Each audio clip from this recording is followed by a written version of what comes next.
Hello friends, வணக்கம். எல்லாரும் எப்படி இருக்கீங்க? இது வீக் 4ஓட சீசன் 16 அப்டேட். போன வாரம் நம்ம சப்ஸ்கிரைபரோட ஸ்டோரி ஒருத்தவங்களை போட்டிருந்தேன்.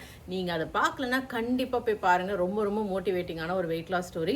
இந்த வீக் என்ன பார்க்க போகிறோம் அப்படின்னு பார்த்தீங்கன்னா, போன 3 வாரமாக சூப்பராக வாக்கிங், முடிஞ்ச வரைக்கும் டயட் இதெல்லாம் ஃபாலோ பண்ணியிருப்பீங்க இல்லையா?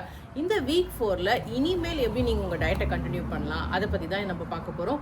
சின்ன சின்ன சேஞ்சஸ் உங்கள் டயட்டில், அதாவது எப்படி ஸ்டார்ட் பண்ணுறீங்க உங்களோட லஞ்சை, அதில் முதற்கொண்டு நம்ம இதை பற்றி பேச போகிறோம். கண்டிப்பாக இப்போ நீங்கள் ஒரு பிகினராக இருக்கீங்க, இல்லை நான் ஓரளவுக்கு வெயிட் லாஸ் ஃபாலோ பண்ணிகிட்ருக்கேன், ஆனால் எடையே குறைய மாட்டேங்குதுன்னு நினைக்கிறீங்கன்னா கண்டிப்பாக இந்த வீடியோ பாருங்கள். இது ரொம்ப ரொம்ப ஹெல்ப்ஃபுல்லாக இருக்கும். வாங்க ஃப்ரெண்ட்ஸ், இப்போ நம்ம வீடியோக்குள்ளே போகலாம். நிறைய பேர் பண்ணுற தப்பு என்ன அப்படின்னு பார்த்தீங்கன்னா, டயட்டில் கம்மியாக சாப்பிட்றது. கம்மியாக சாப்பிட்டா வெயிட் லாஸ் ஆகிடும்ப்பா, நம்ம முடிஞ்ச வரைக்கும் கம்மியாக சாப்பிட்ருவோம் அப்படின்னு சொல்லி சாதத்தை கம்மி பண்ணுவாங்க, இல்லை பிரேக்ஃபாஸ்ட்டே சாப்பிடாம விட்டுடுவாங்க. இந்த மாதிரிலாம் நம்ம செய்யும்போது என்ன ஆகும், திரும்பவும் நமக்கு பசி எடுக்க ஆரம்பிக்கும் போது ஏதாவது ஒரு ஜங்கை சாப்பிட்டு முடிச்சிருவோம். அப்போ நம்ம ஒரு சாப்பாடு தான் கம்மியாக சாப்பிட்ருப்போமே தவிர, அதுக்கு ஈக்குவலண்ட்டான காப்ஸ் கொடுக்குற பிஸ்கெட்டையோ சிப்ஸையோ எதையோ ஒன்று சாப்பிட்டு அதை நம்ம ஃபில் பண்ணிகிட்ருப்போம். அப்போ எப்படி தான் நமக்கு வெயிட் லாஸ் ஆகும்? ஸோ நாம் இப்போ என்ன பண்ண போகிறோம் இந்த வீடியோவில் பார்த்தீங்கன்னா, நம்ம சாதம் கட் பண்ணலாம், அதாவது சாதத்தை கம்மி பண்ணலாம், பட் அதுக்கு ஈக்குவலண்ட்டாக என்ன பண்ணுறது அப்படின்றத உங்களுக்கு நான் சொல்லித்தரேன். இப்போ சிம்பிளாக நம்மளோட பிரேக்ஃபாஸ்ட்லேருந்து எடுத்துக்கும். ஸோ நிறைய பேர் வீட்டில் பிரேக்ஃபாஸ்ட்னால் என்னது, இட்லி, தோசை, உப்புமா, சேமியா, இதுதான் மேக்ஸிமம். இல்லை பூரி, சப்பாத்தி சாப்பிட்டா வெயிட் லாஸ் ஆகும்னு கூட நிறைய பேர் நினைப்பீங்க. இல்லைனா சாண்ட்விச்.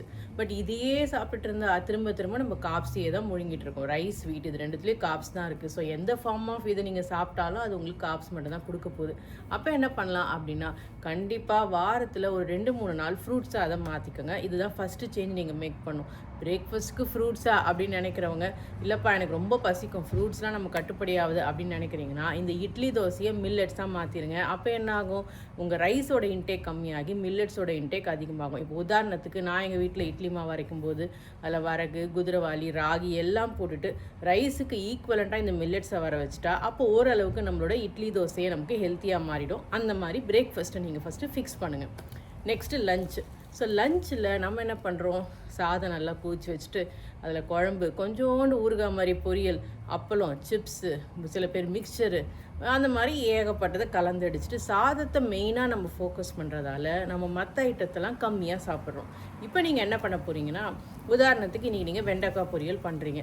ஸோ யூஸ்வலாக செய்கிற வெண்டைக்காய் பொரியலை விட ஒரு 10 வெண்டைக்காய் எக்ஸ்ட்ரா போட்டு செஞ்சுட்டு, உங்கள் தட்டில் கண்டிப்பாக வெண்டைக்காய் பொரியல் அதிகமாக இருக்கணும். ரைஸ் அதுக்கு ஈக்குவலாக எவ்வளோ நீங்கள் வெண்டைக்காய் பொரியல் சாப்பிட்றீங்களோ அட்லீஸ்ட் அதுலேருந்து கொஞ்சம் எக்ஸ்ட்ராவாக ரைஸ் வச்சா போதும். அப்படி சாப்பிடும்போது நீங்கள் என்ன பண்ணுவீங்க, வெண்டைக்காய் பொரியல் சாப்பிட்டு ஃபுல் ஆகிடும். அப்போ ரைஸ் ஆட்டோமேட்டிக்காக கம்மியாக சாப்பிடுவீங்க. இல்லை எனக்கு இந்த பொரியல்லாம் செட் ஆகாது அப்படின்றவங்க கூட்டை ஒரு பவுல் எடுத்துகிட்டு ஸ்பூன் போட்டு சாப்பிடுங்க. ஸோ சாதத்துக்கு தான் கூட்டு சாப்பிடணுன்னு அவசியம் இல்லை, கூட்டையே நம்ம ஒரு பவுலில் போட்டு சாப்பிட்லாம். அப்போ என்ன ஆகும், அதுவும் உங்களோட ரைஸோட குவான்டிட்டியை கம்மி பண்ணும். அதுக்கடுத்து தயிர் சாதம் சாப்பிட்டே ஆகணும்னு எந்த ரூல் புக்லேயும் இல்லைங்க, லஞ்சை தயிர் சாதத்தோடு முடிக்கணும்னு. அப்போ என்ன பண்ணலாம், மோர் குடிக்கலாம். ஸோ இது நம்ம சப்ஸ்கிரைபரும் நிறைய பேர் சொல்லியிருக்காங்க, நான் தயிர் சாதத்தை கட் பண்ணிட்டு 11 மணிக்கு மோர் குடித்தேன் அப்படின்னு. ஸோ லஞ்சை இந்த மாதிரி ஹெல்த்தியாக நீங்கள் மாற்றுங்க. முடிஞ்ச வரைக்கும் காய்கறியை நிறைய ஆட் பண்ணிக்கோங்க. கண்டிப்பாக நீங்கள் முட்டை சாப்பிடுவீங்கன்னா முட்டையை வச்சுக்கோங்க, அதுவும் ரொம்ப ஃபில்லிங் ஆகிடும். உங்கள் ரைஸோட குவான்டிட்டியை கம்மி பண்ண அதுவும் ஹெல்ப்ஃபுல்லாக இருக்கும். லாஸ்ட்டாக டின்னருக்கு வருவோங்க. டின்னர் தான் இருக்கிறதுலே பயங்கரமான ஈவில். என்னென்னா, நம்ம நைட்டு தூங்குறதுக்கு முன்னாடி டின்னர் சாப்பிட்டு தூங்குனீங்கன்னா செரிமானாக ரொம்ப ரொம்ப நேரம் அதிகமாகிடும். ஸோ முடிஞ்ச வரைக்கும் ஏர்லி டின்னரை கரெக்ட் பண்ணிக்கோங்க. ஏர்லி டின்னர்னால் 6 மணிக்கு டின்னரா? அப்போ தான் எங்களுக்கு ஸ்நாக்ஸ் சாப்பிட்ற டைம்ன்றீங்களா? வெயிட் லாஸில் இதெல்லாம் பார்த்தா முடியுமா? ஸோ என்ன பண்ணலாம், ஒர்க்கிங் விமனாக கூட இருந்தீங்கன்னா கூட ஒரு சுண்டல் செஞ்சு பாக்ஸ் பண்ணி எடுத்துகிட்டு போயிடுங்க. அதுதான் உங்கள் டின்னராக இருக்கணும். வீட்டில் இருக்கீங்கன்னா சப்பாத்தியோ தோசையோ 1ஓ 2ஓ சாப்பிட்டுட்டு அதோட 6 மணிக்கு மேலே சாப்பிடக்கூடாது அப்படின்றத ஒரு லிமிட்டாக வச்சுக்கோங்க. முடிஞ்ச வரைக்கும் நீங்கள் ஃப்ரூட்ஸு, காய்கறிகள், சுண்டல், பயறு, மில்லட்ஸு இதெல்லாம் உங்கள் டயட்டில் சேர்த்துக்கிட்டிங்கன்னா நீங்கள் பட்னி இருக்க தேவையில்லை, பட் ஹெல்த்தியாக சாப்பிடுவீங்க. அது வெயிட் லாஸ்க்கும் ஹெல்ப்ஃபுல்லாக இருக்கும்.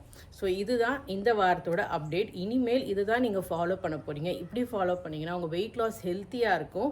அதே சமயத்தில் எடை குறையவே மாட்டேங்குதுன்னு கவலைப்பட மாட்டீங்க, ரொம்ப எனர்ஜியாக ஃபீல் பண்ணுவீங்க, ரொம்ப ஹெல்த்தியாக இருக்கிற மாதிரி உங்களுக்கே தோண ஆரம்பிக்கும். ஏன்னா உண்மையிலே நீங்கள் ஹெல்த்தியான டயட் ஃபாலோ பண்ணுறீங்க. ஓகே ஃப்ரெண்ட்ஸ், ஸோ இதுதான் இந்த வீக்கோட அப்டேட்.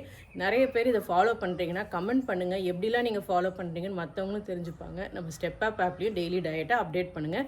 நான் நெக்ஸ்ட் வீடியோவில் யார் இந்த சீசனோட வின்னர்னு அனௌன்ஸ் பண்ணுறேன். ஓகே, பாய்.